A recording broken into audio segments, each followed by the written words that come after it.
All right. So thank you so much, everyone, for taking the time to join this session. I mean, on this call today, we will have or we have two cybersecurity experts. One is from USA, Muazzam Saeed, and other one is Ameen Sharif. He is in Islamabad. Both of them are University of Karachi alumni and have done tremendous work when it comes to cybersecurity. And the idea behind this seminar was to actually provide guidance to students, to existing professionals in the field as to how they can go about building a career in cybersecurity, number one, right? And number two, what kind of skill set they would need if they were to target the US job market. So Amin Sharif will talk to us about, cybersecurity domain, different fields in it, and so on and so forth, just, general overview. And then Muazzam is supposed to be talking about specifically specific to the US job market. I mean, so I'll let Muazzam and Amin introduce themselves. Muazzam, go ahead, Okay. please. Yes, this is Muazzam Saeed, and I'm in US for a very long time. Left Karachi University in early 1990, January 90. I left here for education, and I'm in IT for 26 years at least, if not more, and at least I would say 18, 20 years are focused on. I think that should be good enough for now. And Okay, great, awesome. Do we have Amin Sharif on the call yet? No, we don't. So Mozam, I think we can start the conversation with you if you want to take your slides and just walk sure, us through. That would be awesome. sure. Then if Amin joins the call, then he can take over at the end of your session. Go ahead, please. That's fine. All right, so let's start. And just before I start, just a quick disclaimer that any views I express is my own and it's not my employer. Working in a very high prestigious company, and they cannot be held liable for anything I said wrong, anything that conflicts with anything else. Anyway, let's start. Um, so if you see my slides, I'm medium to large enterprises. Of course, we're going to discuss every job market, small, medium, large, but I have more experience with medium to large, 15, 20 years. So I can give you and what kind of openings they have, what they are looking for, but discuss everything. Uh, as far the security domains are concerned, they are, it's not just four. I just listed four of them. We have many other, like we have cloud, and you can divide them in many security domains, but this is just a few. So it's just not the list of that. Uh, so let's we have already introduced. Let me go to some other topics. First of all, my one of my goal, like what Manny said, is to share the information about the US job market because I'm here. Now, you heard many times that there's a shortage in security field, in cybersecurity, information security, whatever you call it in field. Is that true? Yes, it is true. There is a shortage, and the Labor Department predicts that there'll be another demand will grow by 30% in next 10 years. And with my experience, what I have seen is that companies are struggling to find talent. Now, but the companies are not going to hire anyone. They are looking for talent now. Years ago, 15, 20 years ago, it was easy to get into IT or in security because whoever was in IT automatically transforms into security. But now companies looking for skilled people who is really skilled, who knows the stuff. I've been interviewing candidates for many months as a certified interviewer, and I see people with a lot of degrees and certifications, but they are lacking the fundamental skills, basic questions. They cannot answer the basic questions. In US market, I have no idea about market in any other country, so I can only talk about here. Your job, your hiring is strictly based on your abilities. It's not anything else. It could be in some other countries, but it's strictly what you know about that, not on your background, your culture, your anything else, your color, anything. Nothing matters here. I ask sometimes people question about difference between TCP and UDP, fundamental question, and they cannot even explain. And they have a CCNP certification or something like that. So everybody knows that you can buy exams from outside. I mean, I have to say it openly because this is the fact. And so just by having certification is not gonna give you or you can land on a job.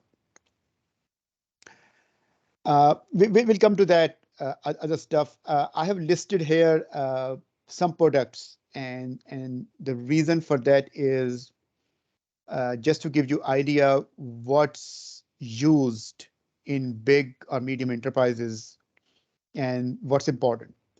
Uh, I'm not sure how many people have heard about Splunk, but Splunk is the most commonly used logging, monitoring, alerting solution.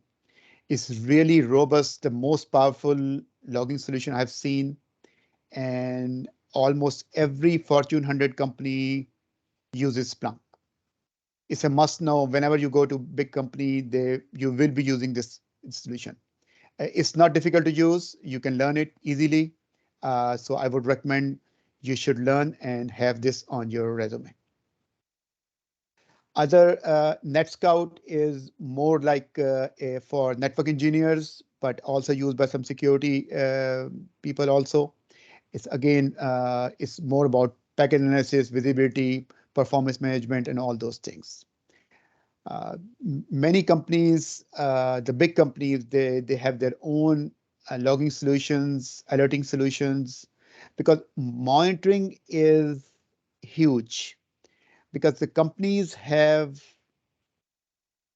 thousands or maybe 100,000 devices, or sometimes they reach 1 million devices. I'm not going to use the company name, but I know companies with 1 million devices. It can include security devices, network devices, end user devices, all of them. So monitoring is huge. Monitoring, logging, and to know the status of those devices is huge. So it may not be important in a small company, but in a large organization, it's critical. Gigamon is another tool for network visibility. It's a packet broker. It's for aggregation, and it's like a tap. Probably heard of that. It's not in a small, mostly in large companies. Wireshark, I'm pretty sure everybody should know, and they have used Wireshark. Wireshark is a free tool. It's used everywhere, and it's critical that you should know that, because if you are a network engineer or a security engineer, you will be doing the packet analysis. And for packet analysis, Wireshark is used in every company. Okay. So let's go on the some specific tools, specific vendor specific platforms. Let me back up a little bit. What is a security engineer?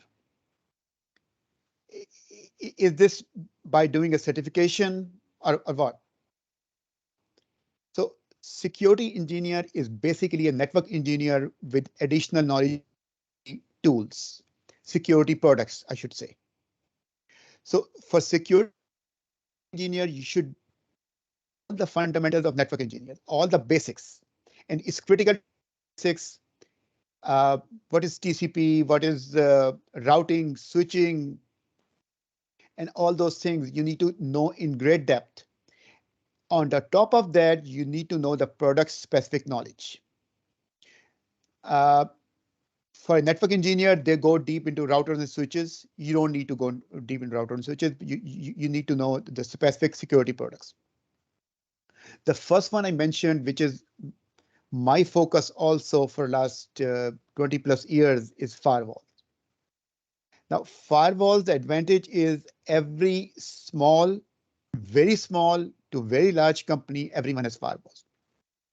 There are companies without using names with more than firewalls, 1,000 firewalls, and they can be different flavor of firewalls. There's a great demand for that. There's still a great demand. There's a shortage for that. And I would say if you're expert on that, it's easy to find a job. What platforms? Palo Alto, why listed on that, but it's one of the growing platform. A lot of big companies have adapted with this Palo Alto platform recently. Point Firewall is also one of the top vendors.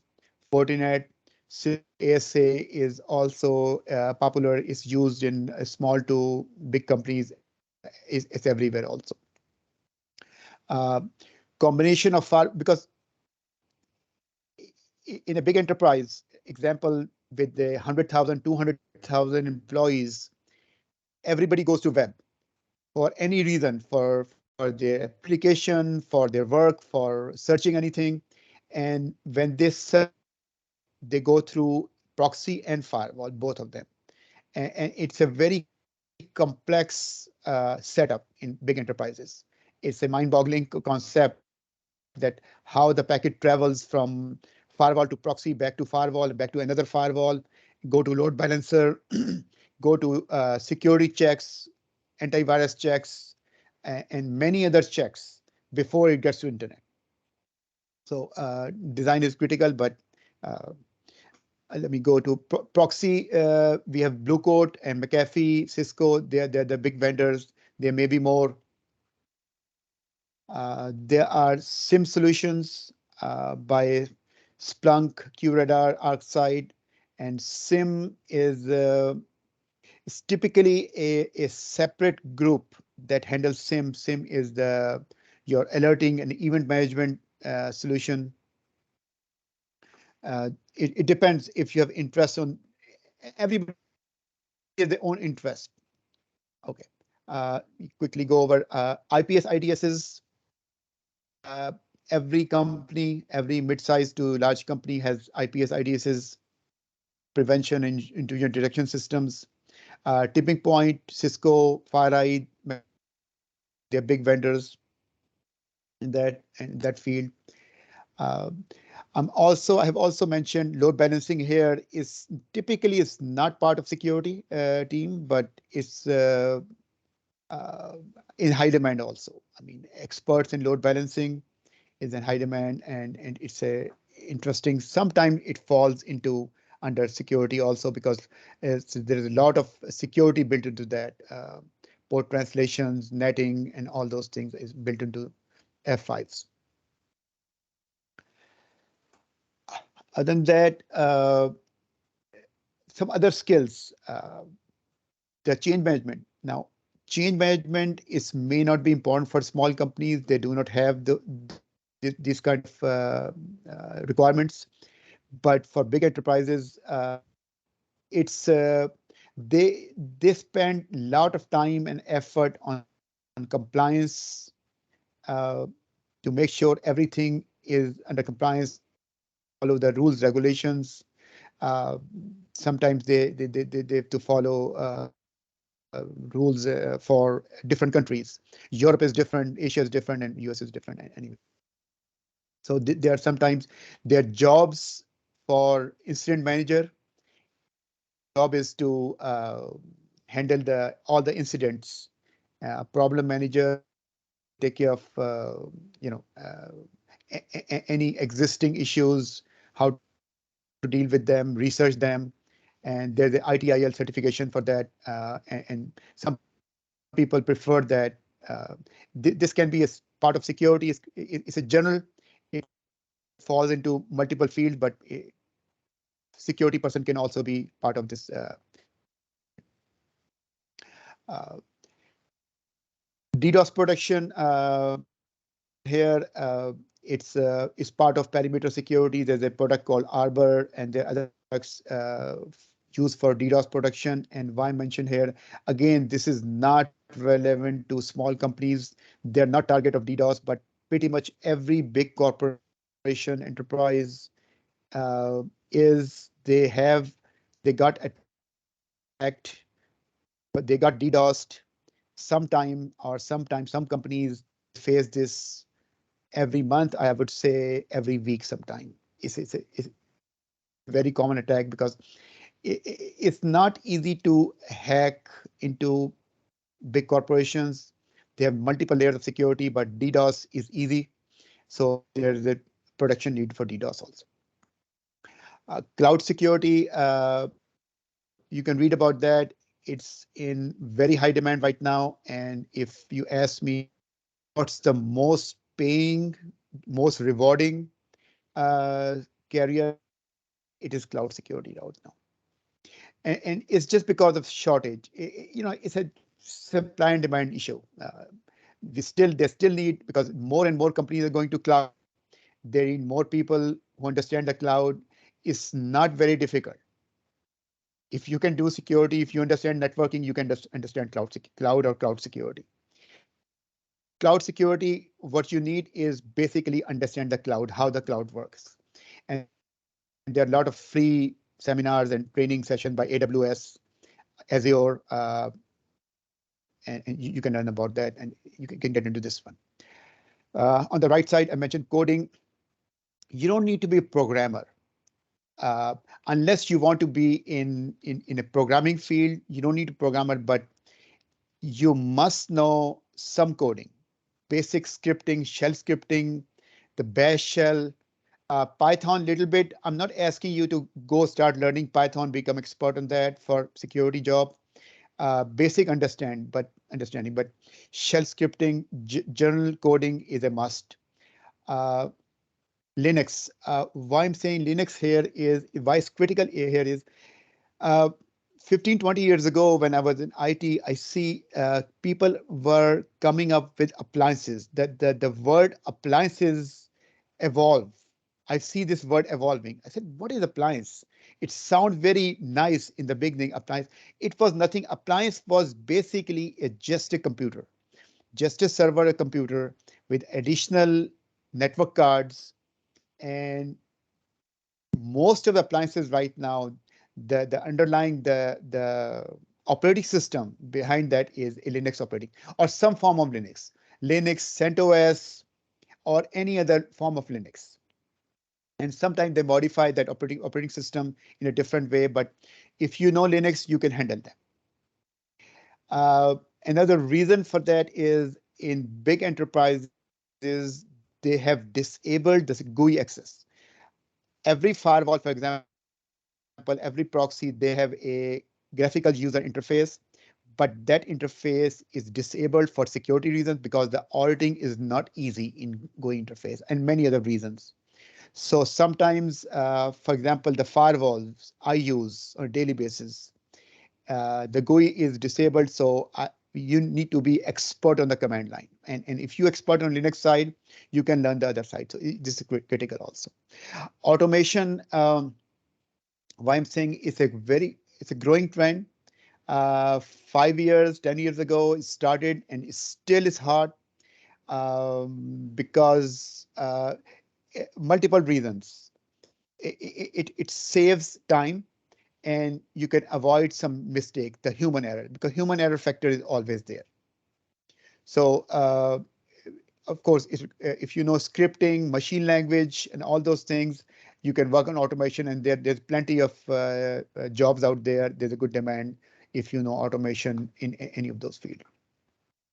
Another word you've seen, DevSecOps. If you are in programming or research, uh, uh, so it's basically a development life cycle, and where security is involved. So you can be part of that. You can research yourself. I don't have much experience on this. I cannot talk much on that. Uh, Interviews, job interviews, professional, of course, everybody says professional. Professional does not mean that you have to wear a suit and tie. You can wear it, that's fine. But the culture is changing. Culture is changing. It used to be we always be dress well, do this, but this is not critical right now. Just if you're wearing a shirt, normal dress is fine. Because the problem is most of the interviews are now through video calls, not face-to-face interviews. Answer, if you don't know any answer, just say, I don't know the answer. That just make up an answer and say, I knew that, or something there. Don't try to Google the answer on the side. People will know. I mean, I've seen that people doing this thing. Expert interviewer would know what you're doing there. Basic skills. Again, I would focus a lot on basic skills, fundamentals. Something some of them I mentioned here, for example, IP protocols, switching. What is switching? Proxy ARP, routing, your OSI model. Now, when I first read the OSI model in the books, that this is boring. It's not. I'm not going to use this. don't. You're wrong. It is critical. It's critical for troubleshooting, and this model should be embedded in your head all the time if you're troubleshooting. And this will, trust me, this will help you. You need to know where is the problem. Is this a physical layer problem? Is the fiber is cut?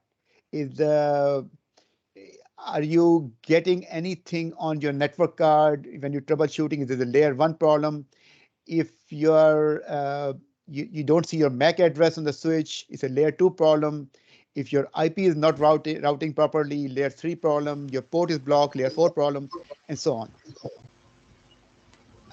Saying something? Anybody?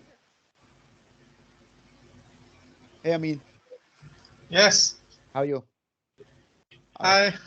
All right. So again, for interviews, when and my team interviews, we focus on more than product specific knowledge, because let's say if you know Cisco firewalls very well, we would not expect you to know a checkpoint firewall or any other firewall vendor. But basic concepts of the firewall are same. And it is acceptable for us if you know the basics, the fundamentals, plus your own firewall. For example, you should know what a stateful firewall is. And that applies to all firewall vendors. What is anti-spoofing? And a question we always ask from people, and not everybody can answer perfectly, is how the packet travels from point A to point B. For example, if you're browsing internet, you're browsing google.com or something, from your desktop to Google server, what's involved? What's in between? Is it DNS, switching, routing, wireless? So many things involved. So that one question can explain the interviewer if you have knowledge of all these products. So that's again, need to know the fundamentals, TCP/IP, UDP, ports, protocols, and all those things is important. Then your product specific questions. For example, if you are interviewing for anything specific, proxy or anything like for a SIM solution, you need to know the questions about that. They can ask deep questions. We normally start from basic questions and then we go step by step.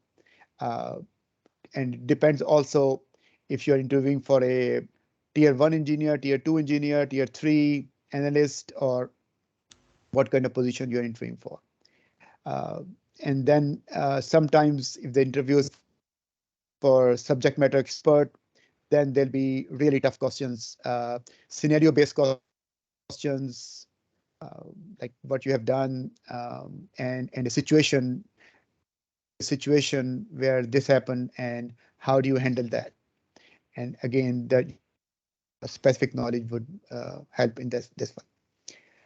I think I would stop here and then we will continue and we can of course do some question and answer later on. Okay, great. Manny, back to you. Thank you so much. Thank you so much, Muazzam, for your expert insight into the US market and the tools in demand.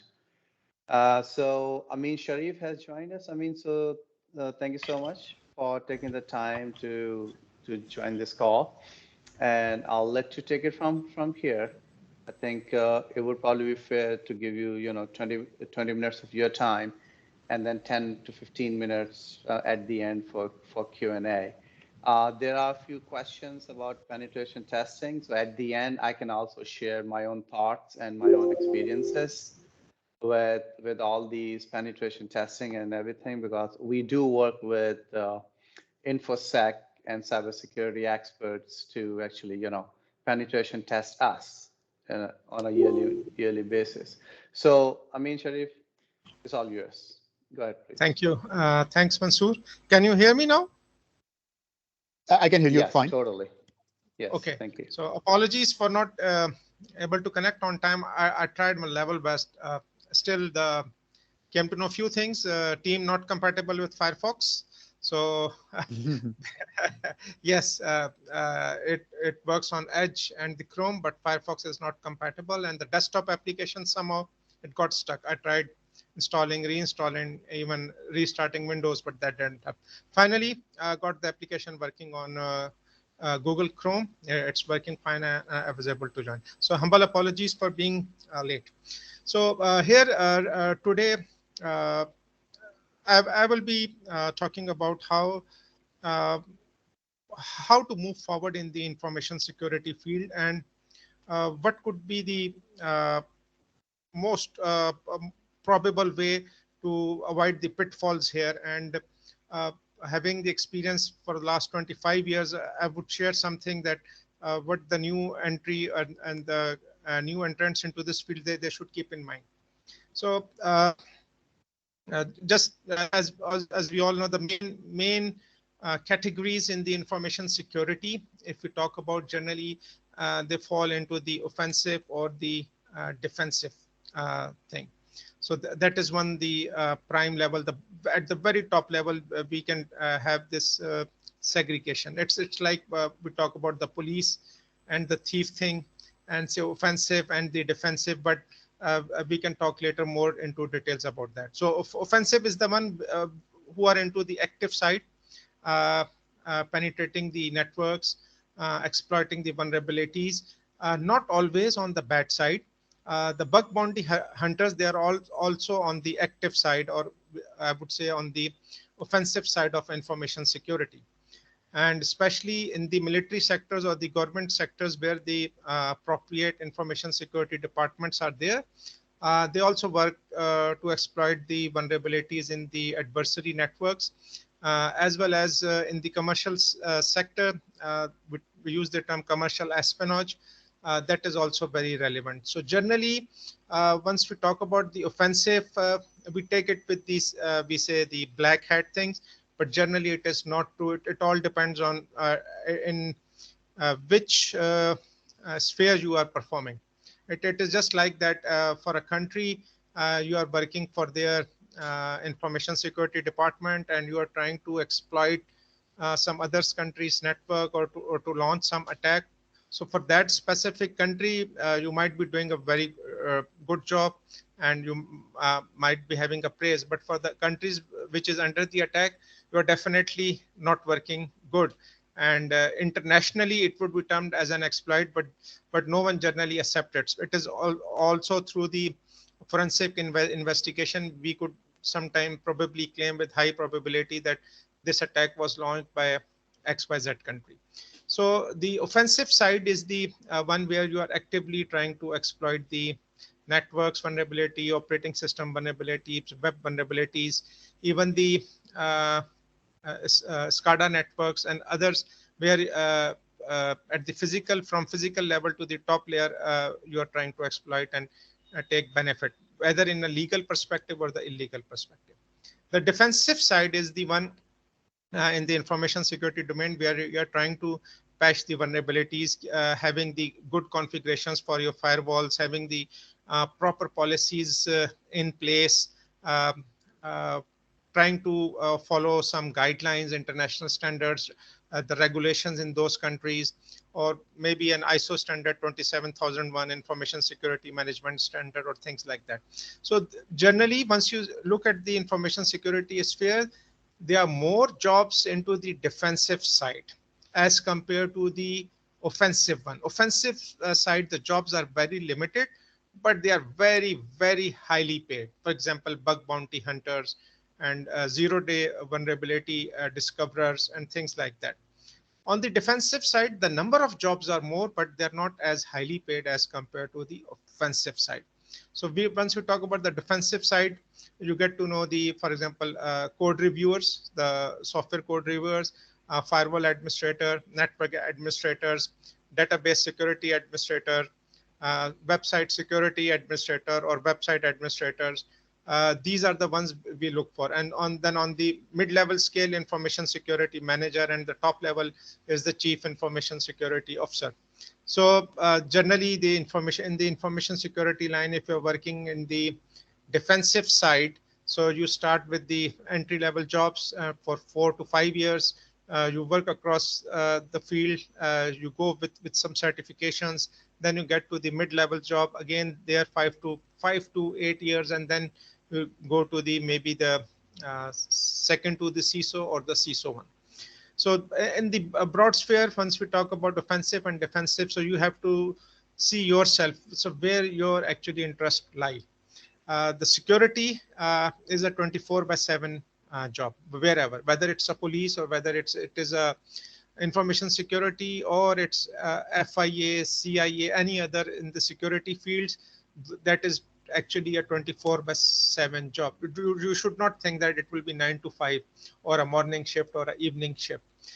Because as you climb the ladder, as you go on the top, the distinction of the 9 to 5 will actually vanish. It will be generally the first level call center operator, maybe for specific the 9 to 5 jobs, or first shift, second shift, or third shift. But as you move up the ladder, that the timings are actually out. The CISOs, they are always 24/7. The administrators, they are always 24/7.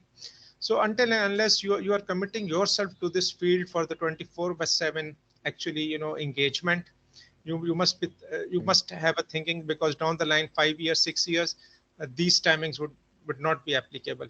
Once you are at the manager level or the C-level jobs, it will be a 24/7 alertness, and you have to be engaged with that. Now coming towards this, I would talk now more on the defensive side, what are the options and how you can move forward if we look into that. And generally on this side, we say the white hat ones, they are the ones, those who are always following the rules and regulations and the guidelines, and they are the ones, those who are complying with the ethics.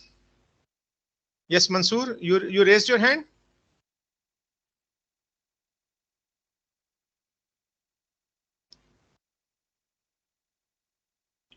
No, I did Mansoor? not. I was just, flexing my muscles. Okay. Go ahead. Sorry about that.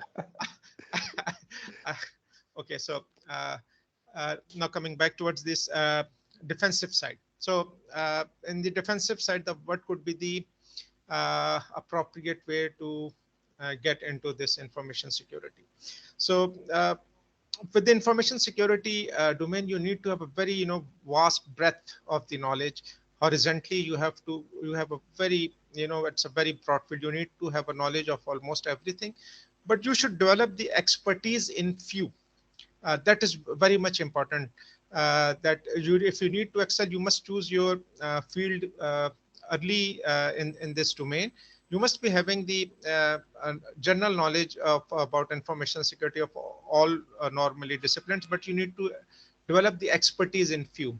And what could be the one in if you're talking about the information security, like for example, generally we start with the physical layers, or I would say in the designing phase, the microprocessors. If you are into the hardware stuff and you need to work on this information security at the hardware level, and that is also required a lot these days. Microprocessor development. Now there are multi-pipelines vulnerabilities which are being discovered. There are vulnerabilities at the hardware level, at the core level, which actually bypasses all the software thing. If you are able to hack the firmware or the processors internals, you really need not to worry much about the software. So at the hardware level, there are some you need to develop the expertise, and this is also one of the domains where you can excel. Developing the chips for the crypto programs, specific chips, and trying to find the hardware level issues in the design of security equipment, whether it could be a VPN gateway, a firewall, or things like that at the hardware level.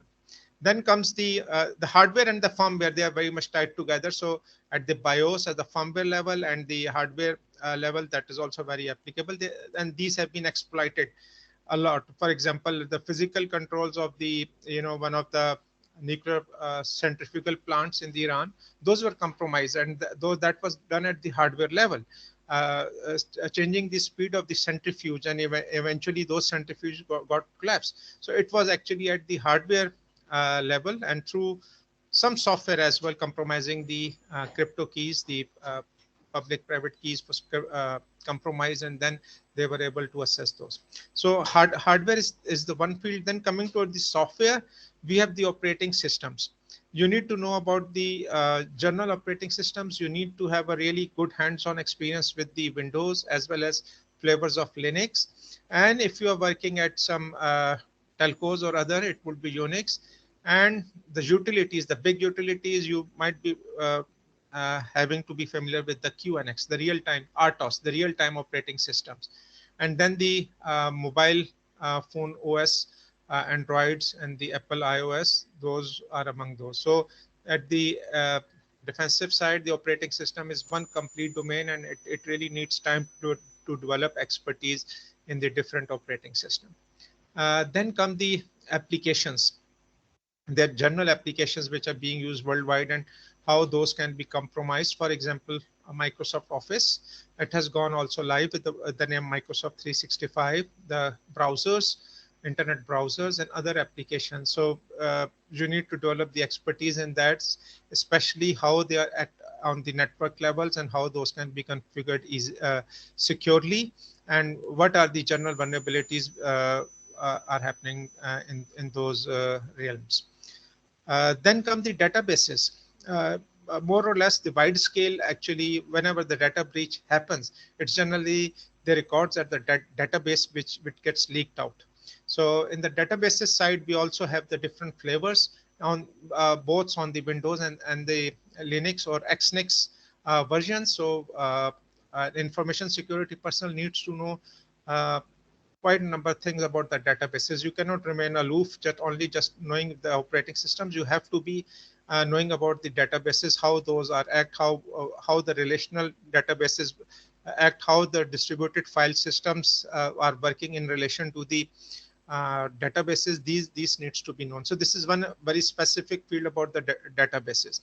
And then come the mobile applications, and the IoTs are the emerging ones, the Internet of the Things, the small sensor-based networks which are being deployed Now we have seen the hacks happening through the printer drivers or the printer ports or the USB open ports on your PCs or the laptops. And there have been very known attacks in which the printer port was actually used to crack the databases, and then the users' credentials, including passwords and credit cards, were actually leaked out. So if we talk about on this side, we have the hardware level operating systems, uh, widely used application, databases, then web. We have like all HTML5 based applications, or the applications like, for example, this Teams is now running in the Chrome. So Chrome itself is now an application, the OS and the delivery platform.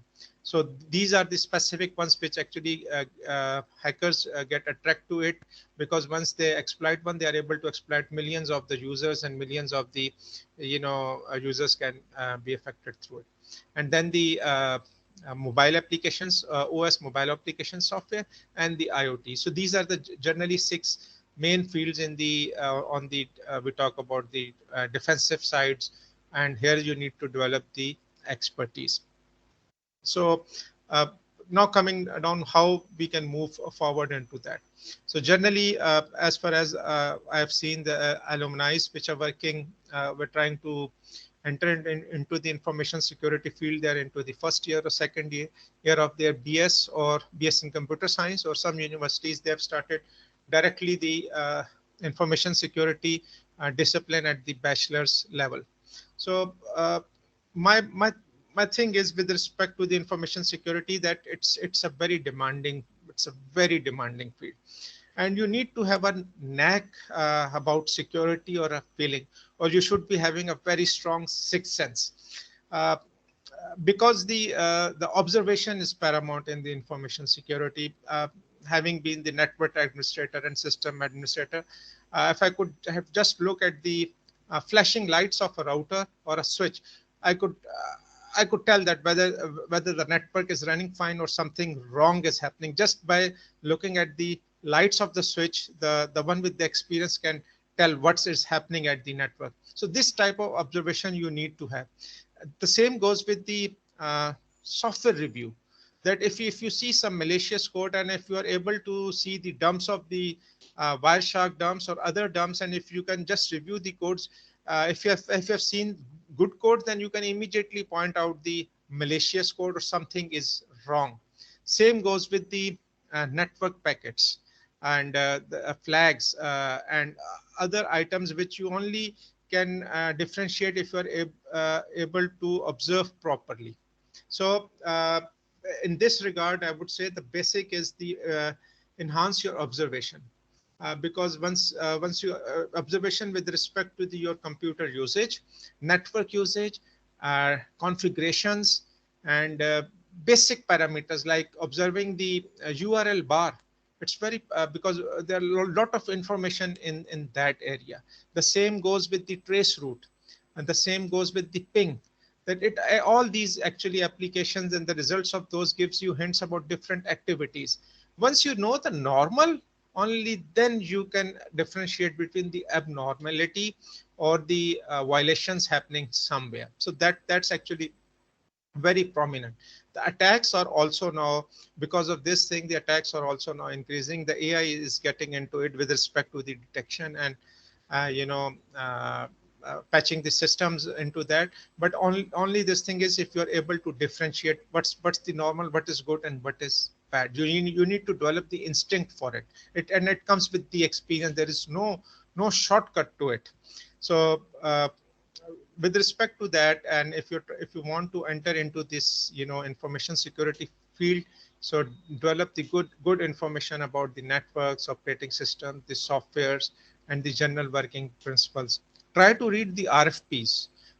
You must be knowing and listening about different RFPs, but at the bachelor's level, try to read the RFP related to different protocols, IP version 4, IP version 6. Those few pages, those are the actually roots of all those books which we are trying to actually read and understand. So go to the source, try to read the RFPs, and then you would come to know that what are the basics, and on what parameters and foundation those protocols are being actually, erected. So here I would say I would take a break, and if there are any questions, I would tell them. For the next time, Mansoor had been asking me about this, presentation and slides, but this is the text month. We are trying to, formalize all the text details and everything. The 30th September is the last date. So I was busy with that, with the company stuff and the other things. So the next meeting, I will inshallah ta'ala prepare slides for the career path, uh, how to move forward in them, what are the relevant websites, what are the relevant training websites, what are the relevant other certifications which you can have a plan. So that would be, I think, more of the useful thing. And I would also post on the Discord. I have tried to be on it, but I am not actually active. It's as compared to the WhatsApp, it's too much information on the page, so I need to get accustomed to it. In the meantime, also I have actually make up a WhatsApp information security mentoring group. We have 20 participants at this moment, and we are keeping this invitation open till 30th September. Formally, we will start working on the mentoring process from 1st October, inshallah. So any That's queries, awesome. question, it's welcome. That's awesome. I mean, thank you so much. So I think we do have a couple of questions in the chatting window. There's some noise. I mean, is that you?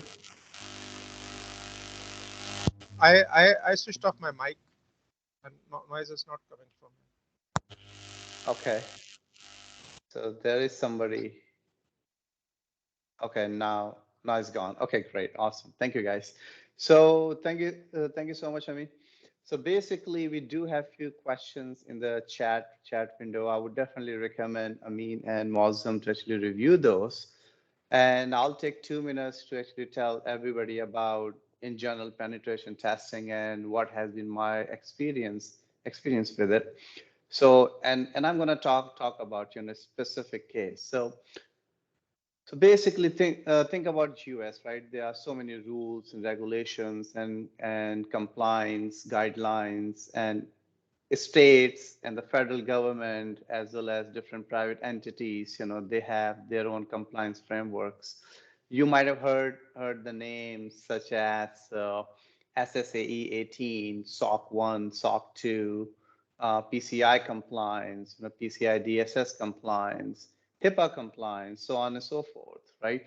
So technically, that is more compliance area, but there is that convergence of these two, compliance and cybersecurity, because part of those compliance guidelines is that you have to abide by, or you have to put in place certain security measures, right, to make sure that your data, your system, your processes, your backend, your databases, your websites is all hardened. It's really protected from hackers, right? So just to give you an example, think about SOC 1 and SOC 2. There are companies which are literally spending in good 6 figures every year, maybe in millions, good 7 figures every year, just to keep up with all these cybersecurity and compliance initiatives. Those companies are audited not only by the federal government in the US, but each and every state in the US, they have their own auditors that actually visit the company, and then they audit the system, they audit the processes, and so on and so forth, right? So what I'm trying to convey is that it's a very lucrative field. Companies spend upwards in millions at times, and I'm talking about mid to large corporations. But even if you talk about a small company, 6 figure is easy peasy. That's their expense on making sure all of the compliance activities are done, proper firewalls are put in place, penetration testing is done every year on all of their systems. Any system, any website, even if that's their marketing website, that needs to be penetration tested by a certified professional penetration tester every year. So if some of you can learn all these tools which are used for penetration testing, such as Burp Suite, Wireshark, and others, you can make good money, and if you have proper credentials and certifications, you can make good money even performing services for overseas clients, which would be a little harder for you to get the work because, this kind of work requires some kind of trust. And you being overseas, you may not be a trusted party for a company in the US, right? But you can find a way to somehow convince them to work with you on this, penetration testing. But there were a few questions about demand for penetration testing. So there is demand, and all these compliance regime that I spoke to you about, such as SOC 1, SOC 2, HIPAA, PCI DSS, and so on and so forth, they actually require companies to follow certain things or put in place the systems and processes in a way to make it more secure. And that's where penetration testers are needed to verify, to test those security arrangements, if you will, right? Hackers, like quote unquote, they are required, to hack into their website before actual hackers do. So there is definitely demand, and as things such as IoT, Internet of Things is becoming common, and everybody seems to have, a device somewhere. Even my 10-year-old daughter has, two iPads, one watch, a phone. So I mean, she herself has four or five devices, and that's not to count her Chromebook at home, a Chromebook at school. So devices are everywhere. So this demand for security professionals is ever going to grow. And with COVID shifting the paradigm or how we work, now scenario has changed. At least in America, at least the work culture is that companies work with their employees on arrangement for work from home. So you work from home for a few days, then you come back to work for a few days. So that also opens up door for more potential security issues, more potential testing and safeguards that would have to be put in place. So demand for security is ever going to grow, ever going to grow. So, I mean, Ameen and Muazzam, do you have anything to add to this? I agree with everything you said, but let me, I see here about pen testing. I'm not expert on that, so I would not say, but to go for a specific field in US, just keep in mind that you cannot be like somebody saying if you want to go to cybercrime or forensics. See, you cannot get into a specific department directly. Think about that. You are not in US. If you're in US, is a different story. I'm being very realistic here. You need to get into security field first. Whatever you can get, go to security field, join a company, join a big company. It's easy. It's not a problem. The big companies, they hire a less experienced, even fresh people also. Once you join a company, spend few years, learn something, and then you can find more jobs within the company. Then you can find some forensic departments. Every company has a department. So you can move your ways up. Other question is about what are the good fields in USA? Again, like I said, cloud security, AWS is still very hard. It's not really difficult. And like what Ameen said earlier, that you have to have a feel and passion for that.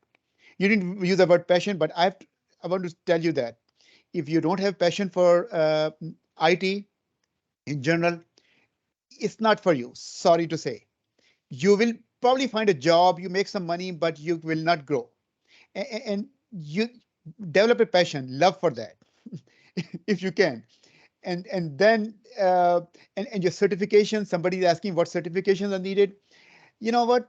My group who's interviewing people for last many months, we gave up. We don't care about certification anymore now. Have a degree. Degree is a must. That's a fundamental, basic. master or bachelor, whatever you have, but certifications are nice to have, but if you can't defend your certifications during the interview, they're useless. They're going to backfire.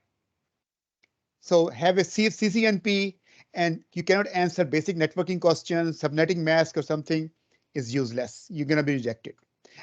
Back to you, Manny. I don't take too much time. Yeah, Mansoor, allow me. I need to say a few things more here. By all With means. respect to Pakistan, I would tell you that there are a lot of opportunities in information security field. State Bank has actually mandated that all financial handling institutions, that means all the banks and all those departments, or all those companies which are dealing with the financial things and dealing with the customers, they need to have the information security team in place. And then they specifically tell that the head of that team should be at least having CISA, CISSP, and few other certification. The CISA and CISSP are top on those. So all the scheduled banks, they have now in Pakistan, they have a dedicated information security department. All the utility companies like PTCL, ISCO, K Electric, which are dealing with the financial data bills and the information about the public, they need to have information security department. All the e-commerce company like Daraz, Golutlo, OLX, and all other things which are dealing with the e-commerce, they need to uh, anywhere where they're handling the credit card data, finances, and the end user data, they need to have an information security department. And once we talk about the department, that means to say minimum 5 persons are there, including the head, and minimum that's thing. And somewhere it can go 20 plus.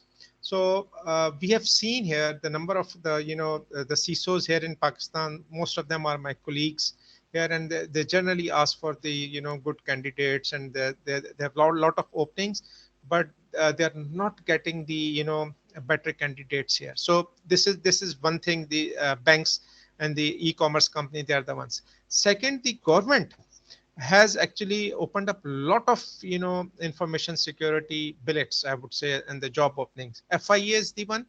They have a very specific department. Then the armed forces, they have now a very specific information security department. You can join Army, Navy, Air Force with the IT degree now as a short service commission in the field of IT and information security. You would be directly commissioned as a second lieutenant or captain in Pakistan Army, and initially for 5 years, then 3 years, 2 more contracts you can go for. So that is one thing, and that's where I was talking about initially, that there are the offensive and the defensive things. So on the lines of the other developing countries, the military here, the government here, they are also having an information security departments. One thing we need to actually really look into it, that if you are a Pakistani, if you go abroad, you will never gonna end up any information security job in any government or semi-government department, because you will not be having the security clearance which is required for that. The same applies to the Pakistan. In all the government jobs which are being floated and which are available for state banks, the banks, financial institutions, military, and the government, you need to be first Pakistani citizen. And if you're a dual citizen, you cannot have a job anything above 18 grade. So that means to say not a manager level job you won't be able to get. So if you are a Pakistani citizen and if you are staying here, you have to be a resident here in Pakistan for 5 years continuously. The same applies to the US, that if you need to have a top secret or secret level clearance, you need to be a resident there for 5 years and more. And if you are a citizen only, then you would be allowed to work on top secret level projects. Same applies here in Pakistan as well. So for all those government jobs, if you are living in Pakistan, and they will do a security checkup on you, and if you qualify for that, then you will be offered the job. And definitely here in Pakistan also, the security jobs, they are actually in For the manager levels, definitely six figures plus, but those are in Pak rupees, not in dollars. But starting 50K is easily, they are starting the entry level jobs. They are starting easily from 50K onwards. The certifications are just, I would say certifications are good. If you are planning your career path, those are good. But that does not means that you will end up having a job or you will end up having a business. Sometimes these are the requirements by the government or the regulators. For example, State Bank specifying in their orders that CISA or CSSP. So any head of the security department, they would be looking forward to have a certifications in those fields because they need to comply with the State Bank orders. The other thing is that the certifications actually give the baselines for the interviewers that, okay, the applicant is having this much baselines, having passed CISA or having passed a CSSP. That means that they are having a 4 years verifiable experience. That is the baseline. And they will be knowing the baseline security about the different aspect, the baselines one. It always actually the final interview, that's how it is actually you perform. And until some here in Pakistan, some government departments, they specify the certifications. But in the private sectors, I would say the certifications are just the first shortlisting barrier, that it gives you an eligibility. Not it gives you an eligibility in various levels of jobs, but it does not actually assure you the job. It's your actual knowledge and how you perform at the interview that matters. So with the good level of certifications, you are having a higher chances to be called for the interview. This is sure, this is truth. And this is very much applicable in Pakistan. But don't jump for certifications until unless you have the requisite knowledge. I would say that please do not refer to any dumps for the securities certifications. Those not gonna help. Uh, I'm one of the members who developed the exams for the ISC square for the CSSP exam. I was one of the participants who developed the exams, and then we know that how much care we do take into this development of the exams. The most of the dumps for the CSSP I can share are thus just wrong. You will actually, you will harm yourself. And definitely there are other high level security certifications for which dumps are not available, and those which are available are not correct. So I would say plan your information security career path. For you can start for the first 5 years, that how you have to go about it, gaining the general knowledge about the field, knowing every little bit of the everything, and then developing the expertise. And I would always suggest that don't go directly for the masters after the bachelor's. That's somehow the trend in Pakistan, that you study for 4 years in bachelor's and the next morning you are enrolling yourself in the masters. That's not good. Bachelor's is sufficient now. It's a 4 years degree, sufficient you to get the job. Your master should be in the area of your expertise, not the by virtue that you just finish 4 years and then immediately you're going into the masters. That's really not recommended. You should be having a hands-on experience on the servers, on the routers, on the networks, at this the code reviews and developing codes. After 5 years, 8 years, then you go for the masters, and that is generally generally as a mid-career path, or you might be knowing where your actually interest lies, where your neck lies, and then you do the masters in that field. That I would recommend. Never ever gonna jump to the master directly after the bachelor's. It's somehow happening in Pakistan, but generally abroad people don't undertake the masters after the bachelor's degree. That's true. True. Thank you. Most. All right. So one question that needs to be answered is, how much one has to be good in coding? There is that noise again. Okay, thank you. How much one has to be good in coding? Should they have experience that of a developer? I don't know the answer. Okay, I would give it an answer very clearly. Okay, I would say if you are onto the offensive side, you need to be a bug bounty hunter. You need to be the one trying to find the zero-day vulnerabilities. You really need to know the good code, because especially into the Python and the other scripting languages and other languages, because only then you would be able to develop your own payload or develop your own, exploitable executables and things like that. You really need to be very, very good at it. I remember the times that okay, I remember the times while being in the universities, we at that time we also used to learn the assembly language, and we were actually, in we could have a virus in a few bytes, not in kilobytes, in few bytes, which could actually, once executed, it could permanently destroy the hard disk or other things. So I would say that the programming, if you are into the offensive side, definitely you need to know very good at the uh, for to develop your own hacks, to develop your own zero-day vulnerability exploit. Definitely, yes. Okay. Now coming to the software side, if you are a software developer, then there is, we call it a secure software development lifecycle, SSDLC, secure software development lifecycle. That is one of these standards to it. So it is now generally understood that security has to be by design. It is not to be an afterthought process. So if you are into the software development, then you must also be knowing the software level securities, uh, definitely, while you are learning the coding, where to put the input checks, where to put the uh, memory bounding, where to have the segmentation, how the variables should be avoided, how the caching of the system is to be checked, things like that. Because the, uh, buffer overflow, it's still happening. Buffer overflow shouldn't happen if you are having memory bounded initially while trying to execution.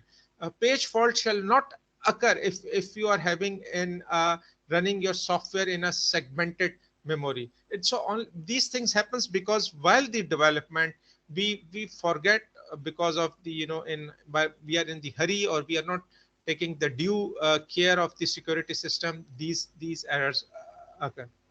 I would say, please, as a general principle, regularly visit OAP's top 20 vulnerabilities. That will actually give you an idea that what are the top 20 vulnerabilities happening worldwide. And I would also recommend frequently visit Bug Track and Full Disclosure. These are the two websites.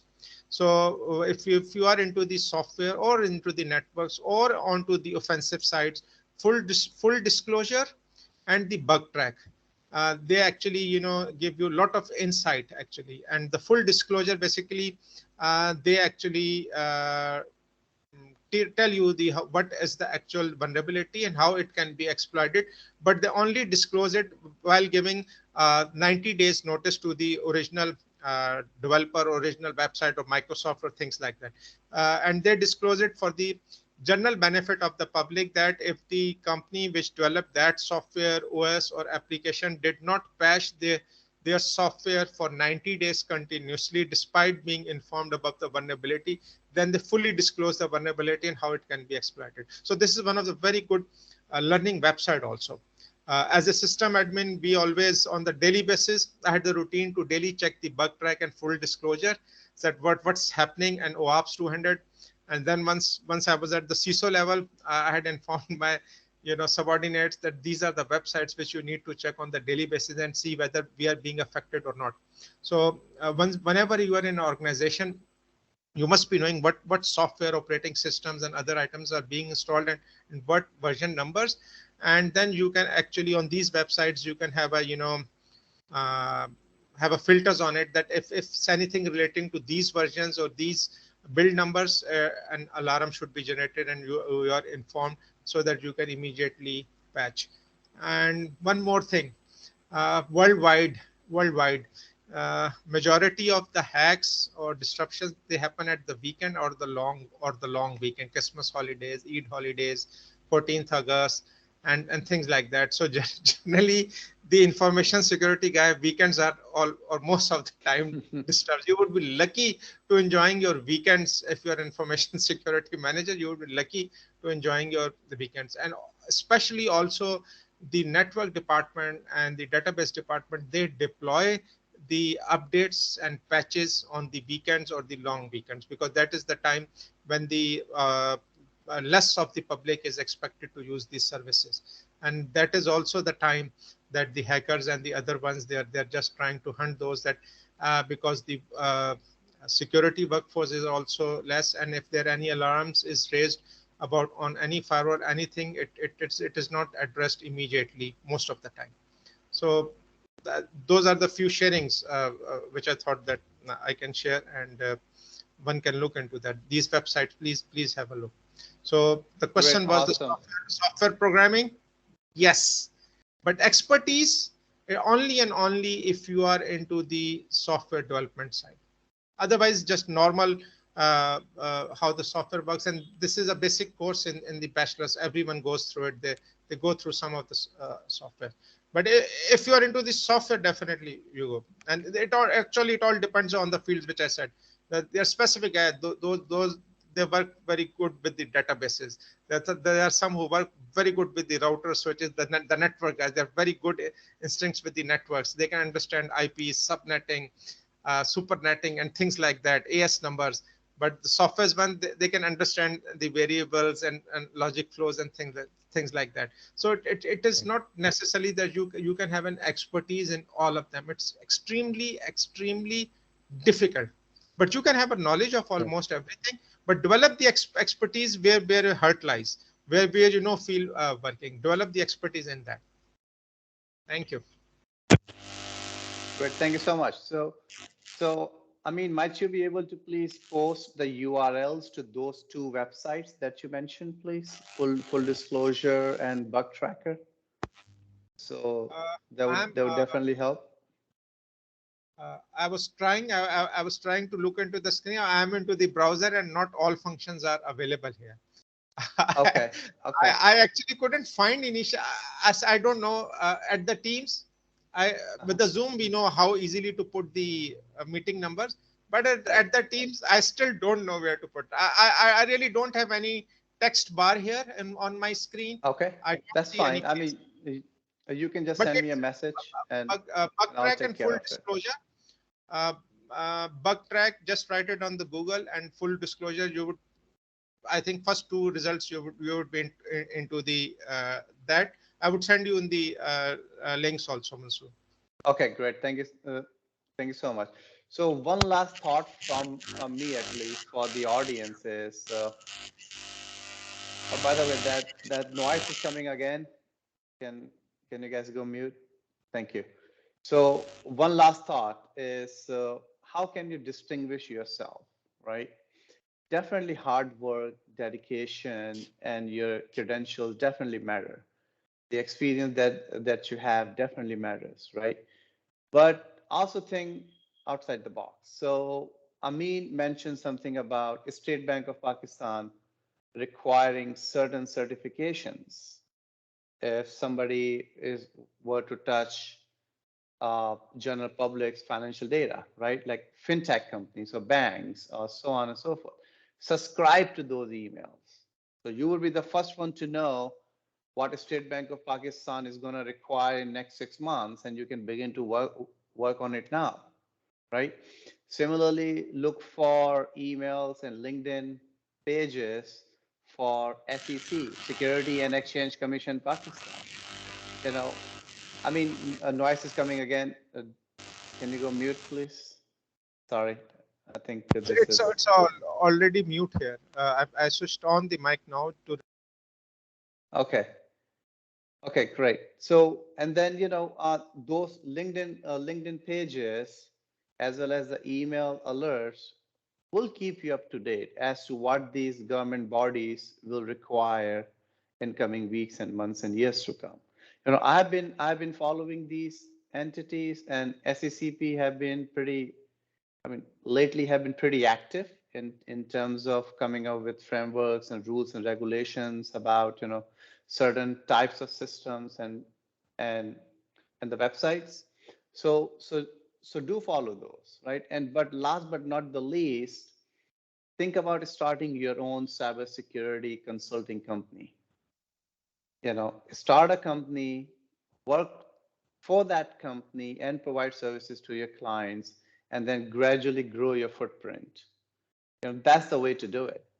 Because once you learn how to use a particular tool set, once you learn HIPAA, SOC 1, SOC 2, PCI DSS, so on and so forth, there's no point just working at one company and doing the same job day in, day out, right? You could have your own corporation, your own company, LLC, private a corporation, and provide consulting like cybersecurity consulting to your clients. It could be fintechs, it could be any other entities. I personally know, at a bank in Pakistan, I was talking to their head of IT. They literally paid few $100,000 just for an quote unquote expert to just come and guide them about how to do certain things. That's it. So there is money to be made. You can definitely make it by being an employee, but do think about starting your own cybersecurity practice. So is there anything else? Is there any other question that we can answer for you? I don't see any other question being posted. So I think unless Ameen and Muazzam have anything else to wrap it all up. Ameen, do you have anything else to add to it? Muazzam, do you? I'm good. Thank you. Okay, great. Ameen, are we good? Okay.